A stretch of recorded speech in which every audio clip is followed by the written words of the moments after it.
Welcome to the Raj and Drew Show for entrepreneurs. We are excited about tonight's topic. We're continuing in our series on the 7 stages of growth. We're really kind of ending this thing, Raj. I mean, we're getting ready to land the plane.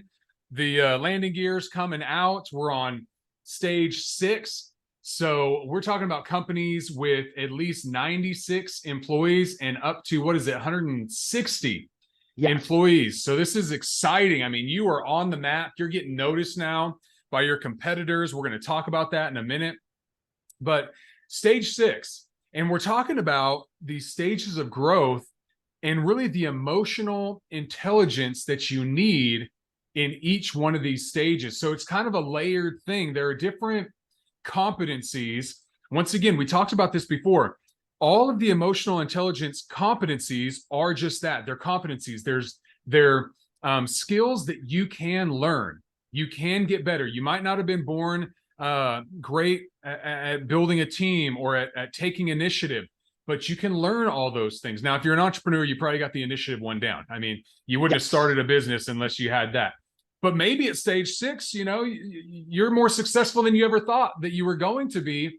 And that initiative's starting to wane a little bit. The beach is looking even better every single day. That bed is really comfortable. I think some boxer said at one point, it's really hard to get up and train when you're sleeping in silk sheets, So by the time you're at 96 to 130 employees, I mean, your revenue could be what? What could the revenue be at that stage, Raj? It can be anywhere from $20 million to $50 million, depending on the industry, depending on the manufacturing or whatever the product service they're offering. Absolutely. I work with a company that has a staff of right around 20, and their revenue is 150 million. So it definitely can change based on industry, right? Oh, no, I definitely agree with you, because I have a client who is only a stage 3 client, and they are 110 million. Yeah. So, right, these things, I mean, you could be making a lot of money at this stage and have a very small operations team, or at this stage you got 96 to 106. That's pretty large operations team for a small business. But so we're talking about these emotional intelligence competencies, and the competencies that we're talking about today are initiative, like I mentioned earlier, or achievement orientation. Some people might call it organizational awareness, conflict management, and then teamwork. And so let me define these real quick, and then we'll jump into it. I want to ask you some questions, Raj. So first, these competencies: achievement orientation or initiative. That's just striving for personal and professional improvement. You're always trying to get better. You're a self-starter. You don't need somebody else to put you on the plan, to keep you accountable. Yes, still have accountability partners in your life, people you talk to, but you should have a lot of initiative built up at this point in your career. Then we've got organizational awareness. So that's understanding the social dynamics within organizations. Can you read the room? Can you read what's going on? What's the dynamic? Hey, their face looks a little bit different than it did the other day. Hey, it's a little quieter when I walk in. What's going on here? There's something that maybe needs to be addressed. Then you've got conflict management. Now, this isn't maybe so subtle. Maybe there's some people fighting and arguing. And are you able to resolve disagreements and conflicts in a constructive manner? And then finally, teamwork.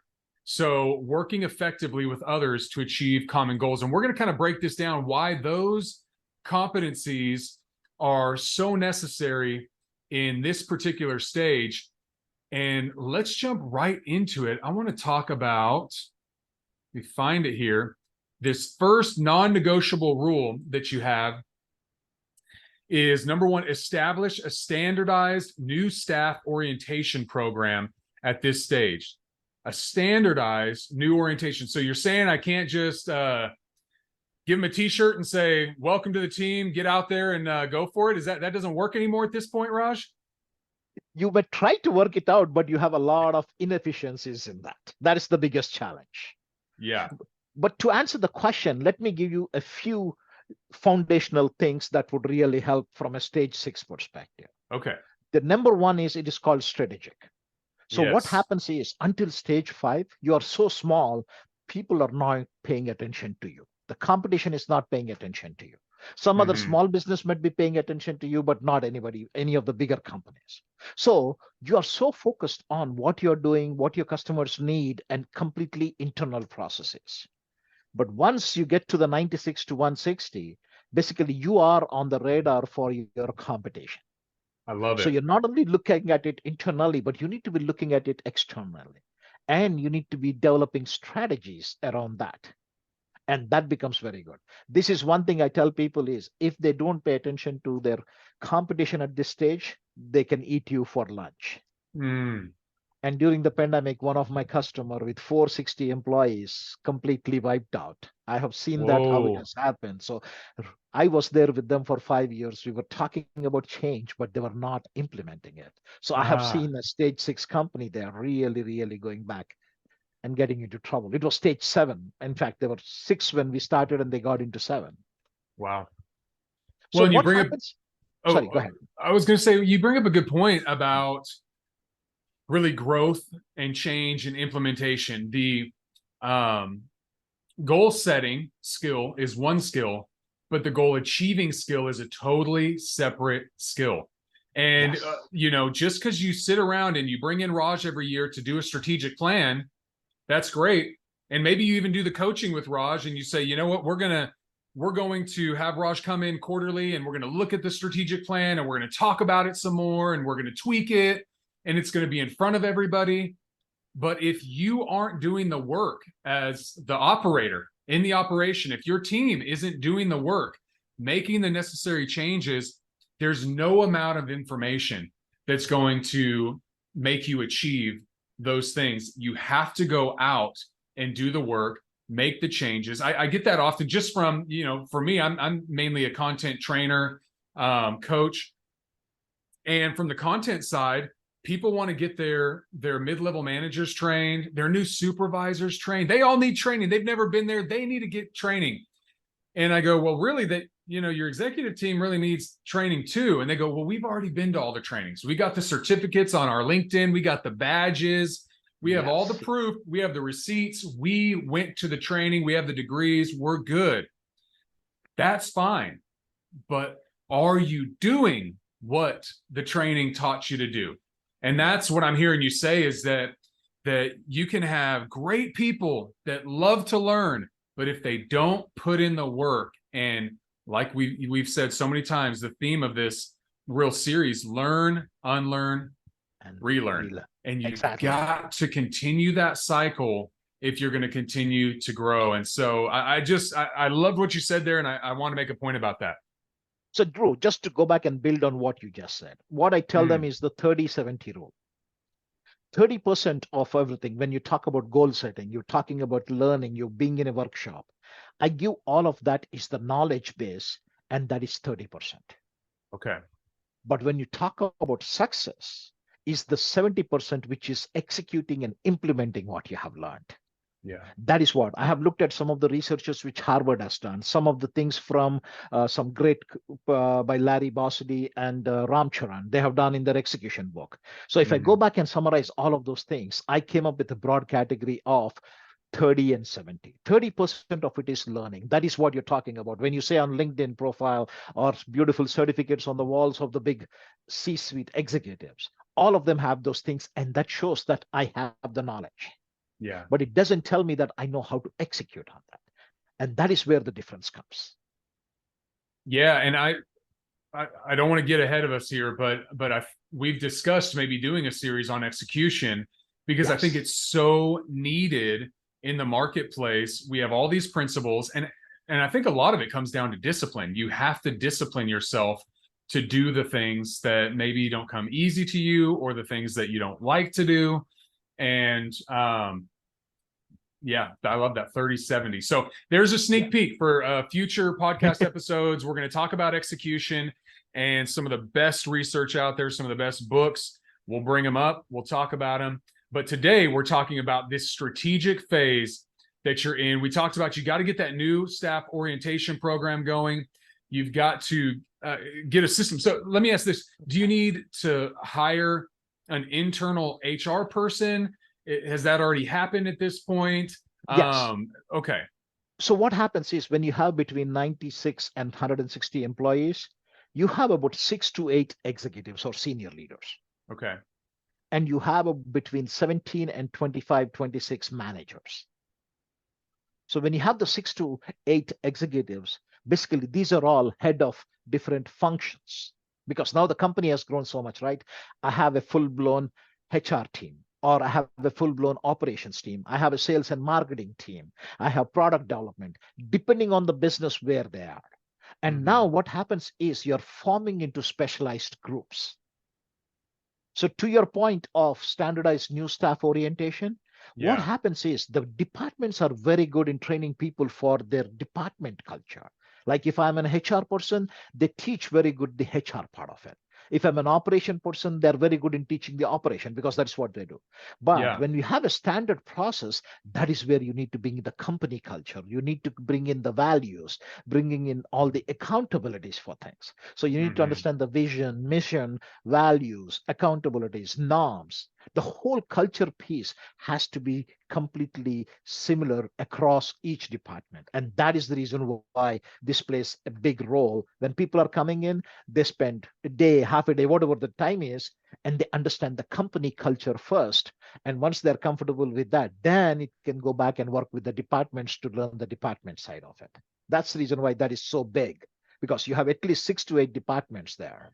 Yeah, that's good. And it reminds me of I did an interview years ago with a gentleman named Drake Mills of Origin Bank. And he was telling, his process. They're obviously a stage 7, they're a publicly traded bank at this Okay. point. But I know some of the people, they're regional. So they're kind of in Louisiana, Texas. I don't know if they're outside of those 2 states. But I know a guy that works for him, and he's worked at a lot of different banks. He's kind of a mortgage guy, and um, they have a process where everybody has to go to, I think it's Ruston, Louisiana, for the culture day, and the CEO Drake is in there and does part of the culture day, if not all of it. And he said, I thought this is dumb. I know how to do my job. I know how to be a mortgage guy, right? Was his thing. And I don't know about this. I don't know about this. Dragging his feet. He goes to it. He comes back. It was like a different person. He said, "This is the best company I've ever worked for. I love it. I love the culture. I love what we're doing. I love the CEO and what he's about and how he's going about doing business." And so what you're saying is, I've seen it, right? I've seen how a small little bank in Louisiana, in a small town, Ruston, I think it's under 50,000 people there, can go and have a big presence all the way out in DFW, which the population of Dallas-Fort Worth is more than like 20 states, 20 states total population. And so not combined. Let me clarify that. Yes. But the population here is huge, 7 million people, something like that. And so you can have a presence here. How did they continue that? Their culture, their standardized staff orientation program that's continuing to pump in that vision of what they're doing. So when I think about that, teamwork would fall into that as we talk about the emotional intelligence competencies, but also in that phase, really just organizational awareness and recognizing at some point they had to recognize, look, this is so important that we have to fly people in to our little small town here and make sure that everybody gets this orientation the same way, because that apparently they determined is a lead indicator for success for them in their organization. So, and I want to highlight a point on the teamwork you just mentioned. Yeah. So here we know the teams are kind of individual, right? I would not use the word silos, but really they're working on the specialization and they have the depth, 6 to 8. But this is where they build trust. See, everybody thinks teamwork is working together, but I really love Simon Sinek's definition. Teamwork is trust. So good. I really love the word trust piece of it. And this one, when you have the consistency of, hey, these are the values for the organization. This is how we make decisions. This is what we live by. So irrespective of the department, we are getting them exposed there so that they're building the trust on the organization. Yeah. The functional piece of it will come next. But the first thing is the trust with the organization. I think that is where the teamwork piece of it plays such a big role when you go back and establish a standardized new staff orientation. Yeah. That's powerful. Wow, that's really good. I love that definition of teamwork is trust. It's so true. Awesome. So, okay, the next thing you have is in these non-negotiable rules in your stage 6, strategic stage, is you got to generate a 3-year living business plan, which we kind of talked about, but you even dive deeper with this and you break it down. You got to have a strategic plan, or a component of it has to be the strategic plan, the operational plan, and then the succession plan. Yes. Dive into that. Break that down for us. What's the difference between the 3 of those, and how do we go about doing that? So if you go back and look at it from stage 1 to all the way to stage 5, the biggest focus is the next 12 months. Okay. And everybody uses the word 1-year strategic plan. But for my clients, I tell them 1 year is an operation plan. It is not a strategic. Ah, okay. For me, anything in the past, they used to use the 5-year and the 10-year as strategic, and 1 year was operational.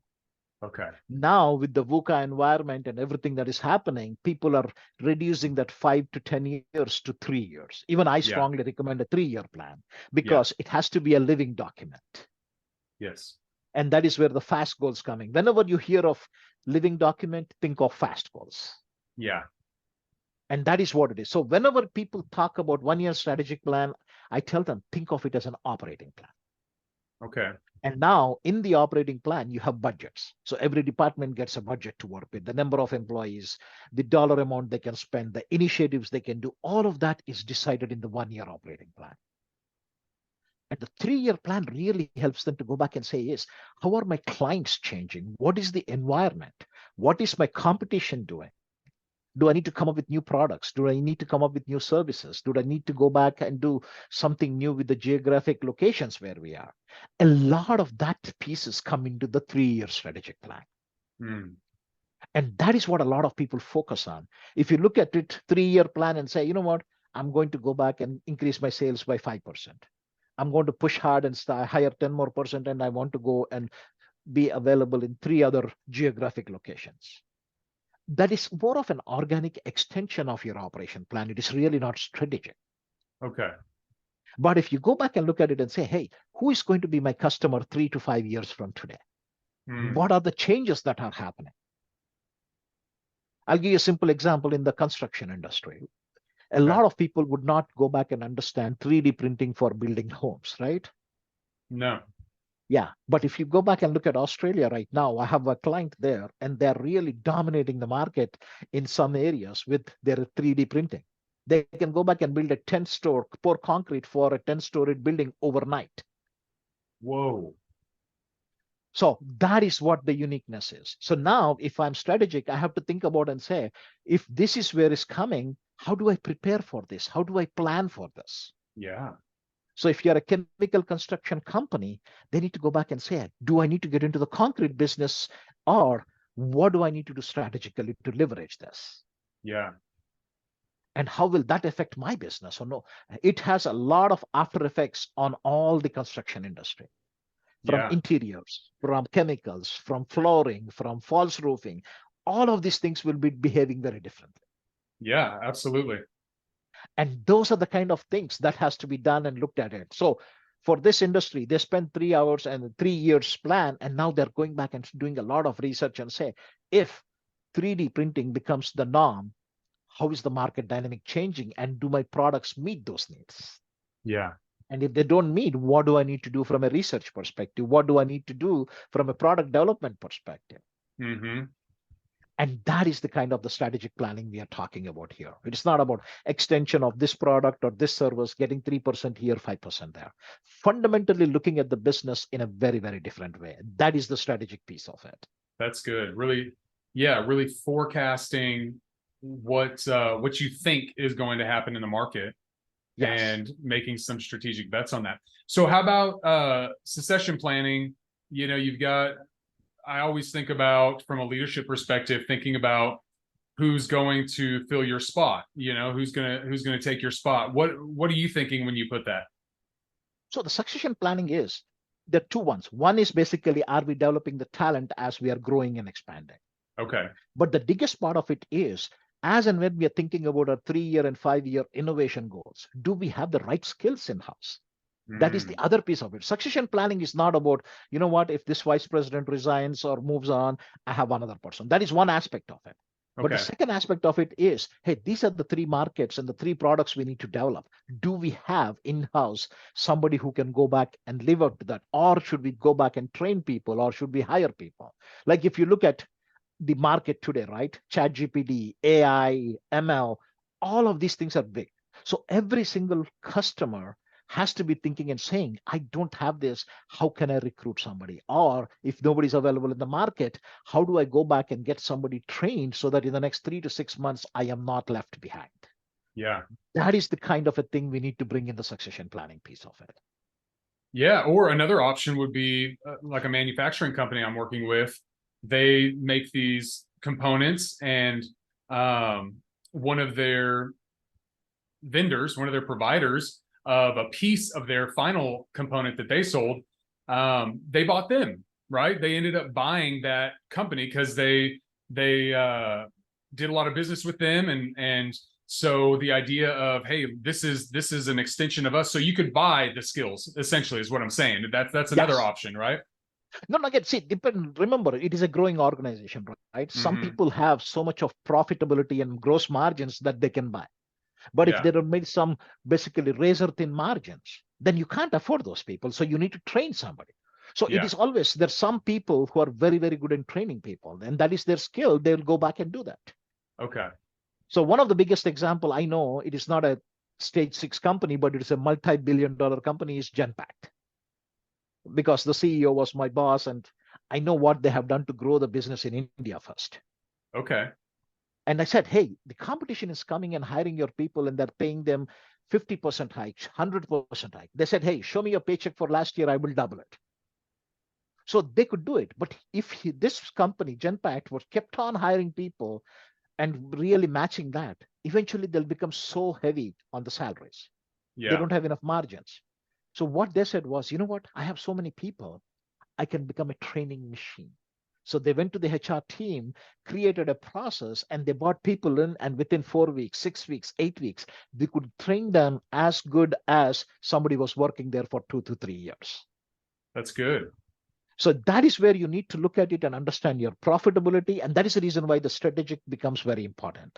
You can get talent from somewhere else, or you can strategically look at it and say, what are my margins? What can I do? What is my strength? And then how can I go back and develop in-house? Yeah, and that is exactly what came to mind for me, was what is my strength, right? They obviously had a strength in training and developing people. And Exactly. so if that's a strength that you have, yeah, leverage that. That's good. That's Yeah. So, good. and again, financially, you need to look at it. Even if you don't have the talent, financially, you might bring one trainer or one expert is to bring it. Then they can train 100 people over the next 6 months to 12 months. So again, that is the strategy piece of it. Where do Yeah, we want to spend? Why do we spend? How do we spend? And what is the cost benefit analysis around that? that's good. That's good. So the third non-negotiable was implement an organizational health survey once a year and establish 2 company-wide one-day unifying events per year. And yeah, I'm actually working on a job satisfaction survey for one client right now, and the results, it's definitely a great thing, especially once you get a couple years under your belt, to kind of look at the trends there. When we grow, this goes down, so we need to try to think strategically of how we can avoid whatever, people not liking their coworkers as we have these large stages of growth, and Mhm. so on and so forth. The 2 company-wide events, on a practical note, what are you thinking? Is this like a company-wide lunch, a company-wide go to Top Golf? What are we thinking with these type of things? So somehow bringing everybody into a celebration mode. Okay. So if you go back, and I can talk to you from my GE experience and some of the stage 6, 7 companies I work with today, In the December, the one thing they make sure is they bring in the employees and their plus one, we call it, significant other, girlfriend, whoever it is. So they bring them and they have a great evening of celebration. So that is a celebration, come bringing and unifying everybody else. Yeah.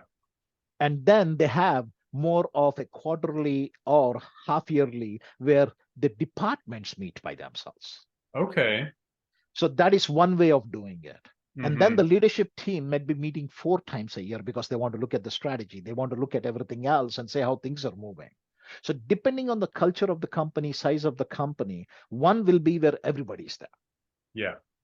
with their spouses plus one, whoever that person is. One Mm-hmm. will be at the department level. Yeah.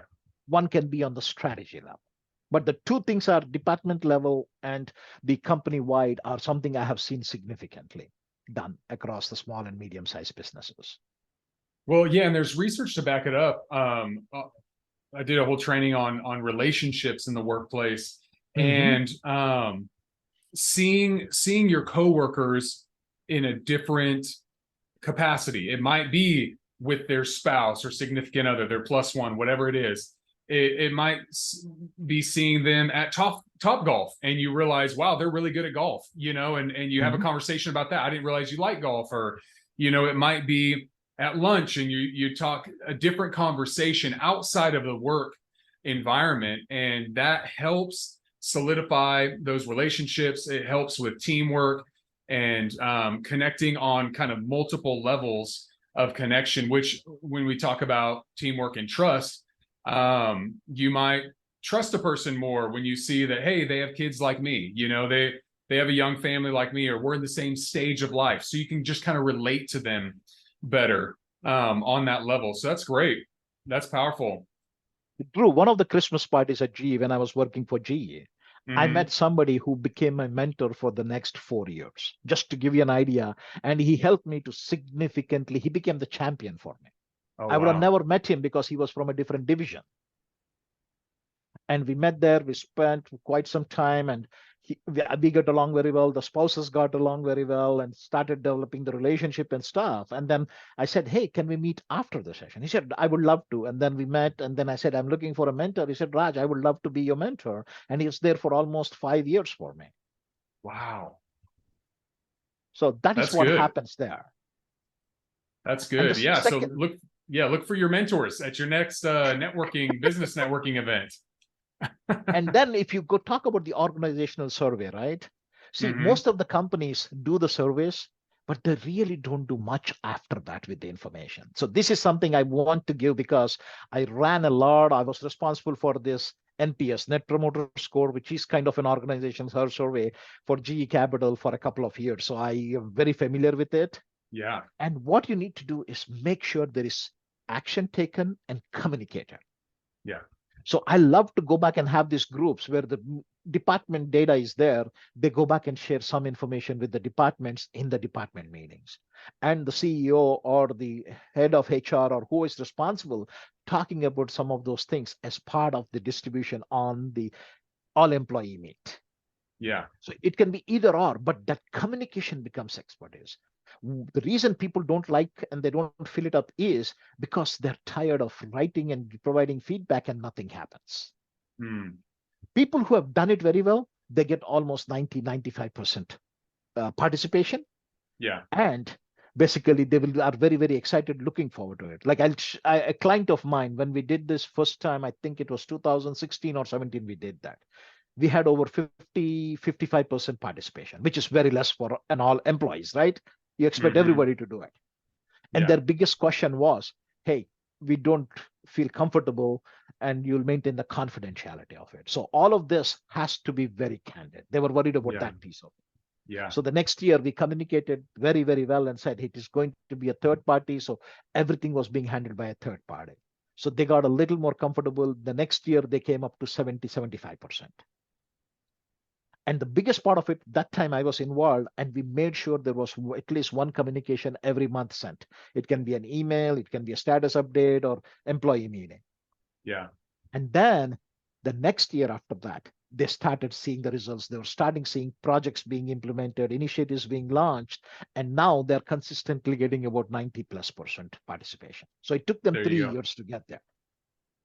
Yeah, that's so good. So the trust factor, but then also the follow through, because Yes. and you as the leader from a communication standpoint, whenever you're doing something or making a change or initiative in the company based on something from the survey, you need to say it. You need to say, hey, we're rolling out this program, we're doing one-on-one meetings based on what you all gave us in feedback from the survey, and those are beginning on this date because we want to make sure that we're following through with that. Always connect it back, because exactly, you don't want your team to get discouraged and think, why am I going to do this stupid survey? We do one every year and they never talk about it. And we give them our feedback Exactly. because we say that we want more money, and they get all upset and they do nothing, right? Like that's kind of what, if you're an employee of a company, that's what your employees are saying among themselves. So you've got to meet those things head on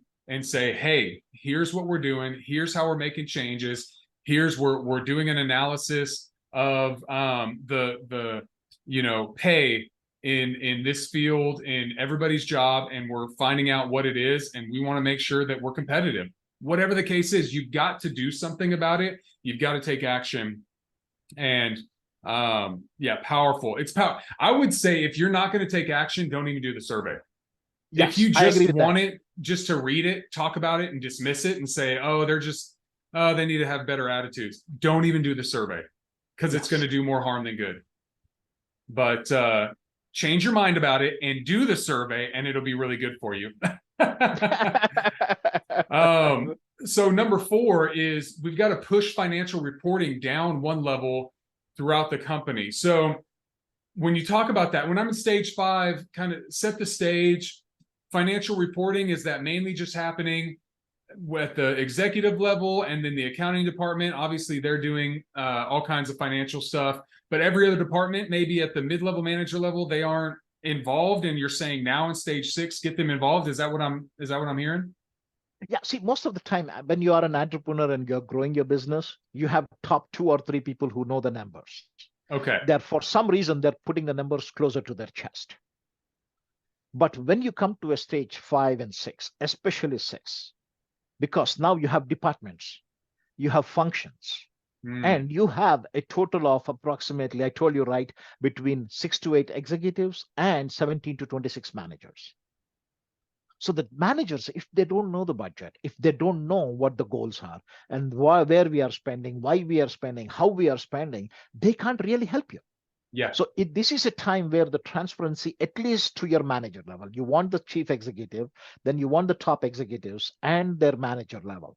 So out of the 90 to 160 people, you want at least the top 25, 26 people to understand the numbers, measure, monitor that, because what gets measured gets done.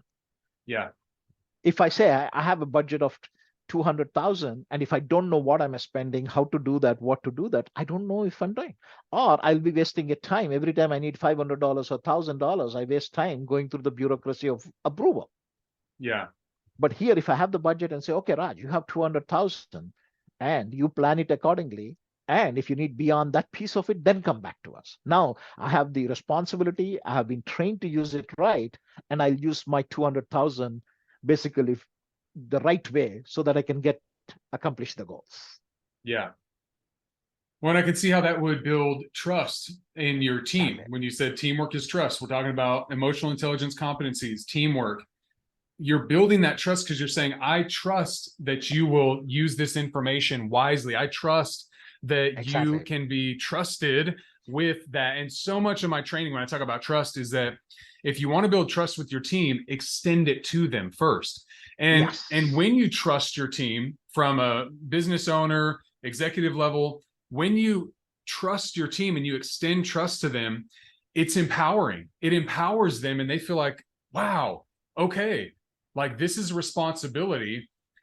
I need to use this carefully. I need to be a good steward of my resources because they've trusted me with the actual numbers and gotten me involved in this process. at a higher level than I ever have been before. So it's a powerful, powerful thing. I love that you highlighted that at this point. Yes. That's And I great. give one caution here based on my experience working with so many people. If you have less than committed people from a values perspective, competencies perspective, skill, please get rid of them.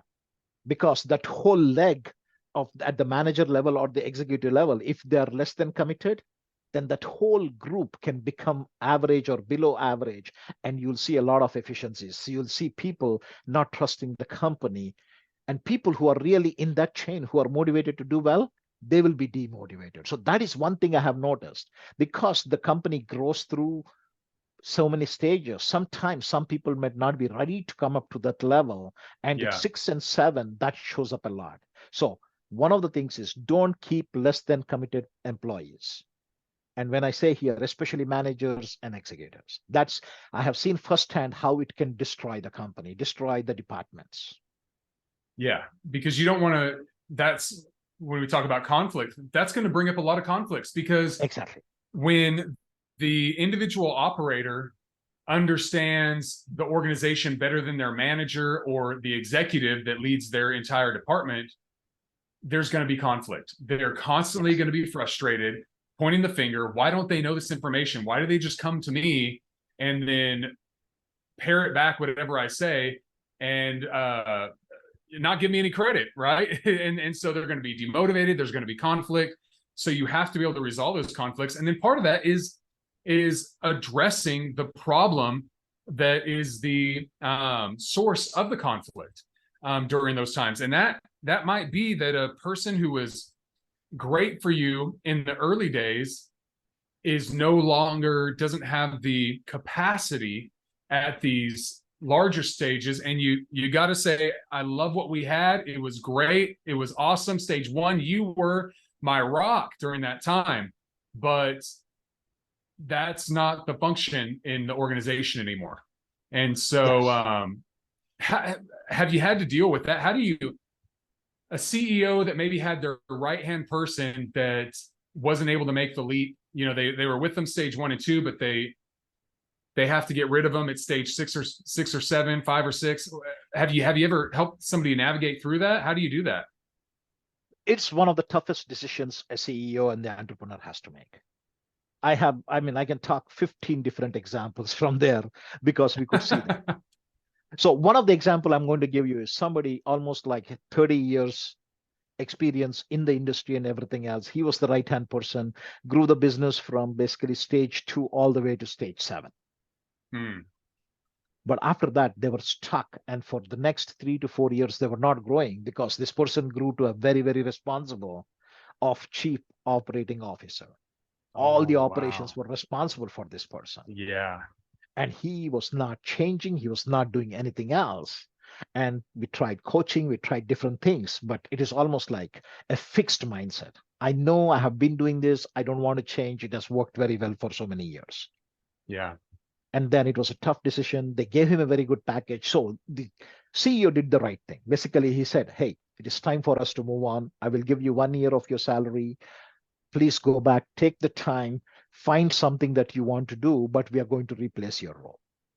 Wow. And they replaced with somebody a little more dynamic with some of the things that we have. And the operational first year efficiency increased by 12% with exactly the same infrastructure, exactly the same people, but 12% productivity by bringing somebody else who was fully committed to that. Wow. That's a great example. That's a tough one. Nobody wants to think about. But it has to happen if the business is going to continue to grow. You Exactly. know, if you're okay as the owner of it being stagnant and you just would rather keep a friend and have the business stay stagnant, then that's your choice. But just know that that's a choice you're making.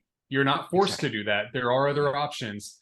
And that's what coaching does for you. We just help clarify the options, you know? Exactly. And that is the strategy, right? Here I'm saying my strategy is I don't want to change and I don't want to grow. And that is perfectly fine. That is a strategy too. Yeah, exactly. Okay, so let's land this plane. The last one is probably my favorite one. I think I talk about it all the time. I know when I'm doing leadership training, I think this is one of the greatest needs in leadership and management in every company, doesn't matter the industry that I work with, it's the lost art of the one-on-one. And your non-negotiable for a business this size is establish a culture of regular one-on-one manager employee meetings. I love this. I can't tell you how happy I was when I read this, Raj. So why is establishing emotional intelligence? It's every competency. When you're doing one-on-ones, that's why I love coaching, because you never know. You're going to need to have empathy at one point. You're going to need to have organizational awareness of what's going on. If you're, coaching multiple people, you have to understand teamwork and how to help a person understand those. So I love all the skills, but I think because you do need all those skills in one-on-ones, that's what makes it intimidating. And people would rather just dictate through an email or a Slack channel, dictate what needs to happen and not have a conversation one-on-one. So what are your thoughts on one-on-ones? How do we establish them? Just give me the lowdown on it. So one of the biggest thing I want them, why these one-on-ones are important, because right now we are in the radar of the competition. So there's a lot of information at the senior level. The 6 to 8 executives and the managers are receiving a lot of information about competition, about markets, about customers. So there's a lot of information that cannot be put into an email, that cannot be put into this. So if I have 26 managers, right? So my 6 to 8 leaders, each one of them can do the 2 or 3 people very comfortably. But the mid managers are the toughest one because they need to manage downward and upward. And that is where most of the time the challenges come, because they need to manage it. But if they don't take the time and communicate what they are hearing, then they are stopping the information flow. So the people underneath them, they don't have that information. So when people don't know, there is no reason for them to be motivated. They have no clue or awareness to do things differently. That is one of the biggest reasons where we need to bring that. The second part of it is basically we are aggressively growing to be more competitive. So you always are looking at it from efficiencies. You're looking at it from production. You're always trying to identify your high potentials who really have both performance and leadership capabilities. And these one-on-one meetings really help to highlight those people and bring them to the top. And a combination of those things really, really help the organization grow and take the whole organization level performance to the next level. Yeah. That's so good. And it's not a generational thing. It's the information thing. Yes. It's a leadership thing. It's not that your younger employees need FaceTime and this, that. No, everybody needs FaceTime. Even if they say they don't need FaceTime, they need some time with their leader. They need to share what they're seeing, what's going on, what they're feeling. They need to be able to give you, I love Marshall Goldsmith's 6-question outline of how to have one of these meetings. And the last question on there is, what can I do to better lead you? Right? What can I do? Because all the time you've been in the coaching sessions, I've been in the coaching sessions, and leaders go, I don't know what my team wants from me. And the response is, then ask them. You know what I mean? They'll tell you. They'll tell you what they want. And maybe not the first time in your one-on-one, maybe not the second time, maybe not the third time, but in the 4th, 5th, 6th time that they get comfortable meeting with you and they build trust with you and they realize, hey, I can kind of actually tell them where I'm struggling, where I'm frustrated with what's going on. And you give helpful insights, or you just tell them, I'm sorry, this is the situation right now. This is what I'm up against and why I can't make a change on that right now. But I'm hearing you and I'll continue to think on how I can improve that in the future. That alone, you don't have to have an answer. You can say, let me think on it. Let me try to figure that one out. Exactly. But giving people a space to do that, because they're doing it. They're just not doing it with you. They're doing it with their family, their spouse, another company that they might get hired at. They're doing it with their coworkers. And so we talk about conflict management. We talk about empathy, all these things, teamwork, team building, everything really comes together. I really see that as the center point of what you do as a leader. If you can make one-on-ones, they don't have to be an hour, they don't have to be 30 minutes, they can be 15 minutes. Exactly. if you do them regularly. And if you do that and make that a part of your culture, exponential results, positive results will come out of that. And I can't say enough about the one-on-ones. I'm so happy that it's in there in that stage 6, and so that's good. Well, how do we land this plane, Raj? We talked about these emotional intelligence competencies. We got to have that initiative, organizational awareness, conflict management, teamwork. I mean, we just covered it. There's a lot to do in this stage, but it's all manageable. You've been building this whole time. You've got a team. You don't have to do this alone. Talk about these competencies with your team. Have them listen to the podcast. What kind of parting thoughts do you want to share with the listeners today? So one of the things, I start with the CEO at the top or the entrepreneur at the top. If you're at a stage 5, you're spending about 30% of your time on the vision and the strategy piece of it. Okay. Here, you need to go back and increase that to almost 45%. Okay. Because you have a lot of managers who can manage the next level. You have the executives to manage that piece. That is one piece which I would say.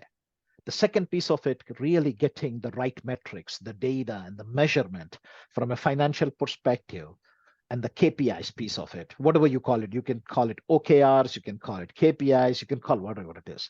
But what gets measured gets done. So make sure they're clearly defined and then clearly communicated with everybody else. And then coming back to the strategy piece of it, think of it from the 3 to 5 years. Really dig deeper and say, what will be the changes in my customer profile? Who will be my customers? What is my competition going to be doing? Because that would be new at stage 6. Nobody's looking at the competition because you're so small until stage 5. So you're not even a drop in the bucket for the big thing. So you're fine with it. You can get away until stage 5. But now you are on the radar. So you want to start anticipating and seeing what the competition is doing so that you can go back and come up with your own strategies to mitigate some of their strategies or grow your business the way you want to grow and exploit some weaknesses in the market. And the one-on-one piece of it, I would say 3 things are very critical. One, the first thing is trust. Are you building trust so that your people can talk to you? Second, because of your position or something, don't assume that you know everything else and keep on telling. First, ask and listen. Listen to understand before you go back and provide any answers. That would be the second piece of it. And the third piece of it, follow up. If there is an open item, if there is something you have promised, make sure you go back and communicate this. Like you mentioned, if it is yes or no, it doesn't matter. Hey, your project idea did not go through, and this is the reason why it did not go through. Yeah. That is perfectly fine. People are not expecting that everything would work, but at least give us some feedback. What happened to my idea? What happened to my feedback? So those 3 things, if they're done in the one-on-one sessions, it's going to be very, very powerful and effective. That is so good. I'm not going to say anything else. That was a perfect ending. I really love that. Well, that is the strategic stage 6 in your stage of growth. We talked about the competencies necessary, emotional intelligence competencies to be successful in that stage. Next episode, we are going to talk about stage 7. We're going to wrap this thing up, close it out, and it's going to be powerful. It's going to be exciting. I hope all of you are enjoying this series. I'm getting so much out of it, and the best is yet to come. So, Raj, thank you so much for your time and for sharing all this great information and experience.